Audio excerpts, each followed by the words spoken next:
Dunia inakabiliwa na changamoto kubwa ya mabadiliko ya tabia nchi. Kuna mambo mengi ambayo yalikuwa hayajazoeleka na jamii, sasa hivi yanaonekana yanakuwa na yakiongezeka.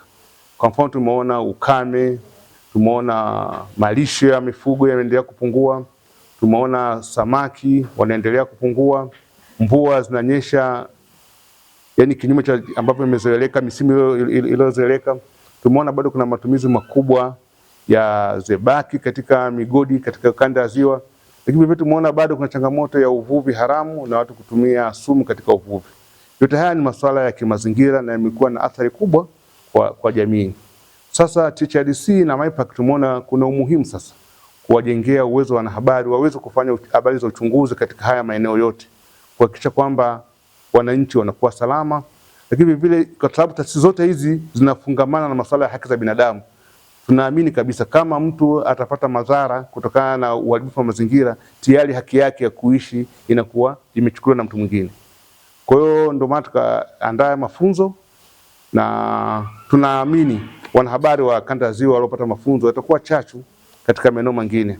Sababu tunajua mwanzo kuna waandishi wengi kanda ya Ziwa, lakini tumepata waandishi kama 35. Tunaamini nyinyi ambao mmepata mafunzo mtakuwa mabalozi kwa wengine kuendeleza yale ambayo tumekubaliana hapa, kwenda katika maeneo yetu kufanya habari za uchunguzi. Tumeona hapo kuna masuala mazima ya utupaji taka ngumu hovyo. Tumeona hapa Ziwa Victoria inaendelea kuharibiwa, lakini tumepata bahati kukutana na chama cha wavuvi na wametuthibitishia changamoto ya uvuvi haramu, lakini vile vile changamoto ya matumizi ya sumu katika uvuvi. Yote haya tunaamini nyinyi kama wanahabari mtaenda kuyafanyia kazi kikubwa kusaidia jamii.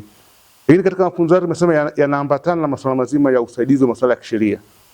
Tumepitishwa hapa sheria mbalimbali ambazo zinahusiana na masuala ya mazingira, lakini vile vile tumejengewa uwezo jinsi gani kama wanahabari tunaweza kushiriki katika ufunguaji au ufuatiliaji wa kesi za kimkakati ambazo lengo kubwa ni kusaidia jamii. Sisi ni watetezi wa haki za binadamu na mazingira tunasema ni haki za binadamu.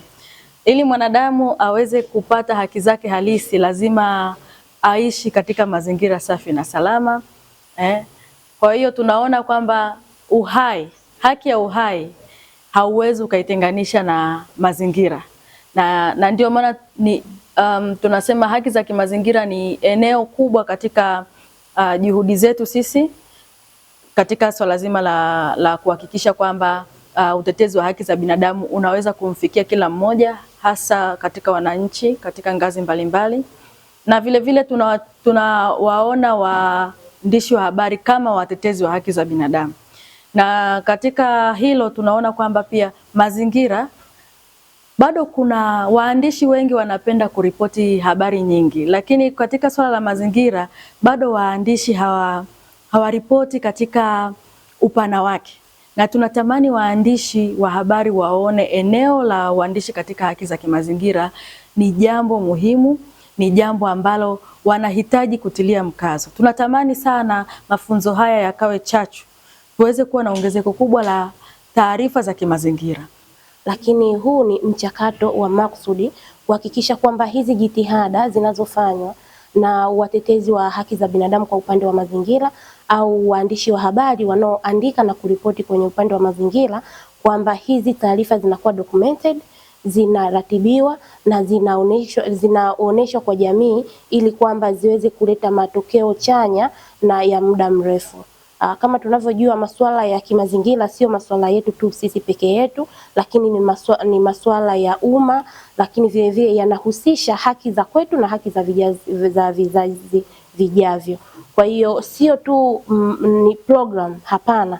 Huu ni mchakato ambao ni endelevu, na ndio maana tumeweka dawati kabisa mahususi kabisa ili kuweza kuratibu na kushughulikia haya masuala yote yanayozunguka masuala ya mazingira, lakini vile vile mabadiliko ya tabia nchi, lakini vile vile na maslahi ya watu wanaofanya kwenye maeneo hayo, yani environmental defenders.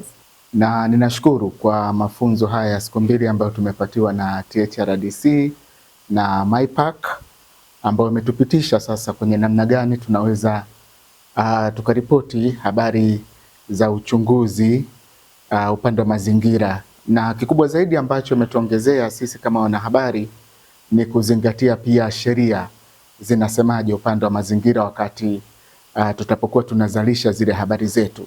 Kwa hiyo ni kitu ambacho kimesisitizwa na ni kitu ambacho umetukumbusha tena sisi wanahabari kwamba tunapozalisha ile habari basi lazima tuzingatie kwamba na sheria inasemaje, na hii itatusaidia pia hata kwa wale ambao tutaenda kufanya nao kazi waweze kujua kwamba kwa nini pengine tunahitaji kujua jambo fulani, tuko tunaongozwa na sheria au sera ambazo ziko hapa nchini. Kwa hali ya mazingira, hasa kwa sisi wakazi wa mkoa wa Mwanza, tishio kubwa ni kwenye Ziwa Victoria upande wa uchafuzi. Nasema hivyo kwa sababu taka nyingi zimekuwa zikielekezwa ziwani. Kwa hiyo kunahitajika juhudi za wadau wote wa mazingira tuweze kuungana kwa pamoja kuweza kuhakikisha tunapunguza hili tatizo la taka kuelekea Ziwa Victoria, kwa sababu kama ambavyo wanasayansi wanavyosema, tusipoangalia hizi taka ngumu, hasa taka za plastiki na taka nyinginezo ambazo zinaingia ziwani, tunaweza tukaja kupata matatizo makubwa ya kiafya, lakini pia tunaweza tukaja tukapata tatizo la kupoteza kabisa ziwa, kwa sababu tunaambiwa mpaka kufika 2050 kama hali itaendelea kuwa hivi, basi hata kuendelea kuwepo kwa Ziwa Victoria kunaweza kuwa kuko hatarini.